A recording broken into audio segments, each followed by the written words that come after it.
Capítulo 10. El ministerio de muerte. No he escrito este libro para decirte todo lo malo que tienes y para señalar dónde has fallado. Por el contrario, he escrito este libro para declararte todo lo bueno que tienes a pesar de tus debilidades, gracias a Jesucristo. Este libro trata de las buenas nuevas de Jesucristo. Él no vino para condenarte, sino para llevar sobre él tu condenación, a fin de que nunca más vuelvas a ser condenado. ¿Murió Jesús en la cruz por nosotros? ¿Derramó su sangre por nuestro perdón? Entonces, ¿a qué se debe que tantos creyentes sigan viviendo en condenación incluso después de que Él haya sido castigado por sus pecados? ¿Marcó la cruz alguna diferencia o no?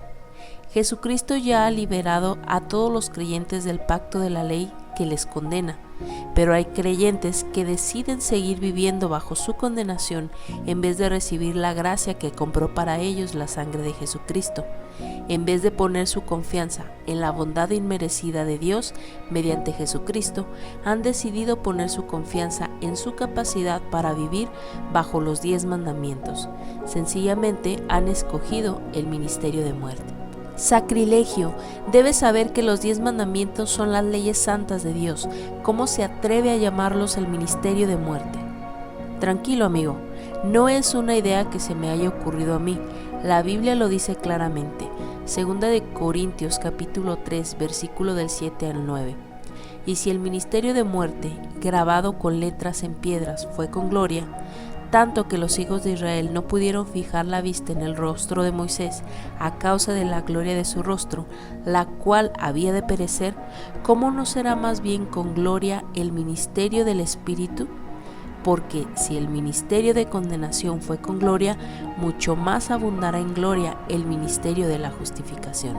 Es la Biblia la que describe los 10 mandamientos que fueron escritos en piedras como el ministerio de muerte. Algunos han defendido que el ministerio de muerte se refiere exclusivamente a las leyes ceremoniales de Moisés, como las pertenecientes a los sacrificios animales. Por tanto, dicen que si bien es posible que ya no estemos atados a las leyes ceremoniales, seguimos estando bajo las leyes morales o 10 mandamientos. Sin embargo, esto no puede ser cierto, porque las leyes ceremoniales nunca se grabaron con letras en piedra, se escribieron en pergaminos. Solo los 10 mandamientos se escribieron en tablas de piedra y la Biblia las llama el ministerio de muerte. Por esta razón, la Biblia también dice en el versículo anterior que la letra mata, mas el espíritu vivifica. El pacto de la ley mata, pero el pacto de gracia da vida. El pacto de gracia es mucho más glorioso. Yo solía pensar que Moisés puso un velo sobre su rostro porque su rostro brillaba tanto que no quería asustar a la gente. De hecho, la Biblia dice que Moisés se puso un velo porque no quería que la gente supiera que la gloria se estaba alejando o que debía perecer. Moisés representa la ley, los 10 mandamientos, representa el ministerio de muerte y condenación. Aunque la ley, el ministerio de condenación, tuvo gloria, la Biblia declara que mucho más abundará en gloria el ministerio de justificación. Gloria a Dios que tú y yo estamos bajo el nuevo pacto, el pacto de gracia y justificación. ¿De qué forma el pacto de gracia abundará más en gloria que el pacto de la ley? La ley demanda justicia del hombre pecador, mientras que la gracia imparte justificación al hombre pecador. Permite ilustrar lo que quiero decirte. La ley le dice a un hombre que se está quedando calvo, no serás calvo. El pobre hombre se toca el poco cabello que le queda en su cabeza y dice, no puedo hacer nada, se sigue cayendo. La gracia, por el contrario, dice, recibe el cabello, y al hombre le sale más cabello. Mira, la ley demanda perfección, pero no mueve un dedo para ayudarte. Y como hemos visto en el caso del hombre calvo, el hombre no puede por sí mismo, por mucho que intente, cumplir la demanda de la ley, y por tanto, queda maldito por quebrantar la ley. La gracia, por el contrario, imparte perfección y hace todo por el hombre mediante Jesucristo, y lo único que el hombre tiene que hacer es creer. ¿Cuál crees que abunda más en gloria? ¿El ministerio de muerte que demanda o el ministerio de gracia que imparte? Los 10 mandamientos matan. Cuando Dios dio la ley en el monte Sinaí fue el primer Pentecostés, exactamente 50 días después de la Pascua, cuando el Señor liberó al pueblo de Israel de la esclavitud de Egipto. ¿Sabes lo que ocurrió cuando se dieron los 10 mandamientos? A los pies del monte Sinaí, 3,000 personas murieron. Ahora comparemos esto con el Nuevo Testamento. Cuando llegó el día de Pentecostés, Dios derramó su Espíritu Santo sobre toda carne. ¿Y cuál fue el resultado? Pedro se levantó para predicar el Evangelio y 3,000 personas fueron salvadas ese día. Incluso hoy, cuando vas a Israel, el pueblo judío celebra el día de Pentecostés como el día en el que Dios entregó los 10 mandamientos. Nosotros celebramos el día de Pentecostés como el nacimiento de la iglesia y el día en que Dios nos dio el Espíritu Santo. Desgraciadamente, hay algunos creyentes que aún siguen celebrando los 10 mandamientos en vez de regocijarse en el Espíritu del nuevo pacto, sin darse cuenta que la ley mata, mientras que el Espíritu da vida. Ahora que sabes que los 10 mandamientos es el ministerio de muerte, piensa conmigo. ¿Qué crees que ocurre cuando la iglesia permanece atada por la ley? ¿Qué ocurre cuando predicamos una serie de sermones sobre los 10 mandamientos? ¿Ves por qué el cuerpo de Cristo está enfermo y deprimido hoy? ¿O por qué los creyentes no tienen el poder para vencer al pecado? Durante generaciones, la iglesia ha creído que predicando los 10 mandamientos produciremos santidad. Cuando vemos que el pecado aumenta, empezamos a predicar más sobre la ley, pero la palabra de Dios realmente dice que el poder del pecado es la ley. También dice que el pecado no se enseñoreará de nosotros, pues no estamos bajo la ley sino bajo la gracia. Así el poder para que la iglesia vence el pecado se encuentra estando bajo la gracia y no en reforzar la ley. Predicar más de la ley para contrarrestar el pecado es como añadir leña al fuego. Entonces, ¿quién nos ha embabucado durante todo este tiempo vendiéndonos una mentira? ¿Por qué el cuerpo de Cristo está tan carente de predicadores de gracia cuando la gracia es el antídoto para el pecado? Vamos, iglesia, es hora de ver que quien se beneficia de todo esto es el diablo. El diablo es quien usa la ley para traer muerte y condenación y para poner a los creyentes bajo opresión. ¿Soy antinomiano? Sé que he levantado algunas ampollas por lo que acabo de decir, pero por favor entiende que no es Joseph Prince quien está buscando los defectos del antiguo pacto de la ley. La palabra de Dios dice, porque si aquel primero hubiera sido sin defecto, ciertamente no se hubiera procurado lugar para el segundo. Dios mismo encontró los defectos del antiguo pacto de la ley y los 10 mandamientos. Él envió a Jesucristo como nuestro mediador de un mejor pacto, establecido sobre mejores promesas. Y sin duda alguna, el nuevo pacto de gracia está establecido sobre mejores promesas y es más glorioso que el ministerio de muerte, porque ya no depende de nosotros, sino que depende totalmente de Jesús, quien no puede fallar. Al cortar un nuevo pacto de gracia, Dios ha dado por viejo al primero. En otras palabras, con la llegada del nuevo pacto de gracia, los 10 mandamientos quedan obsoletos. Ya no estamos bajo el ministerio de muerte, sino bajo el ministerio de Jesús que da vida. Con el paso de los años he llegado a entender mejor por qué el apóstol Pablo declaró: no me avergüenzo del Evangelio, porque es poder de Dios para salvación. Yo solía preguntarme por qué el apóstol tuvo que anunciar que no se avergonzaba del Evangelio. ¿Por qué se iba alguien a avergonzar de las buenas nuevas? Pero ahora me doy cuenta de que no todo el mundo está dispuesto a aceptar lo buenas que son verdaderamente las buenas nuevas. Debido a que predico el Evangelio de Jesús y enseño que ya no estamos bajo la ley, han arrastrado mi nombre por el barro. Hoy la gente no lanza piedras, pero envía mensajes de correo electrónico venenosos. Una de las cosas de las que más me han acusado es de ser antinomiano, alguien que está en contra de la ley de Moisés. La verdad es que tengo en alta estima la ley, y es precisamente porque tengo en alta estima la ley que sé que ningún hombre puede cumplirla. Tenemos que depender totalmente de la gracia de Dios. Los que me acusan tanto a mí como a otros predicadores de ser antinomianos son los mismos que escogen y seleccionan las leyes que les conviene cumplir. Afirman tener un mayor aprecio por la ley, pero verdaderamente están rebajando el estándar de la ley de Dios hasta el punto en que el hombre puede llegar a pensar que puede guardar la ley. Por tanto, escogen las leyes que les conviene según su personalidad o aquellas que están en consonancia con sus denominaciones. Vamos, somos los predicadores de la gracia los que tenemos una mayor estima por la ley. Reconocemos que es imposible para el hombre cumplir perfectamente la ley. No puedes escoger qué leyes quieres cumplir. La Biblia dice que si quieres cumplir la ley, tienes que cumplirla del todo, y que si quebrantas una ley, las has quebrantado todas. La ley es todo un compuesto.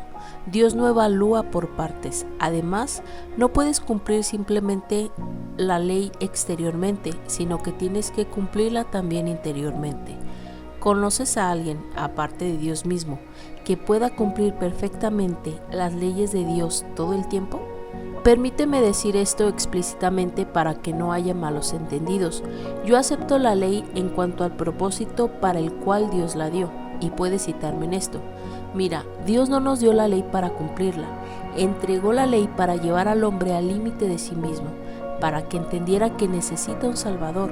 No hay nada inherentemente malo en la ley es santa, justa y buena, pero es hora de darnos cuenta que aunque la ley es santa, justa y buena, no puede hacerte santo, no tiene poder para hacerte justo y definitivamente no puede hacerte bueno.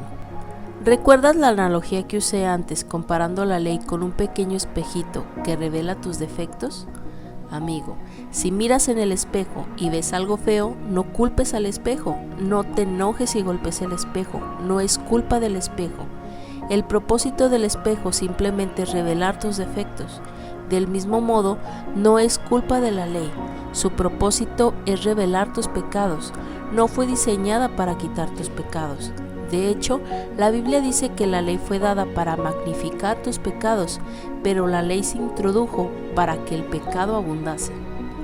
Sin un espejo no conocerías tus defectos. De igual forma, la palabra de Dios dice que por medio de la ley es el conocimiento del pecado.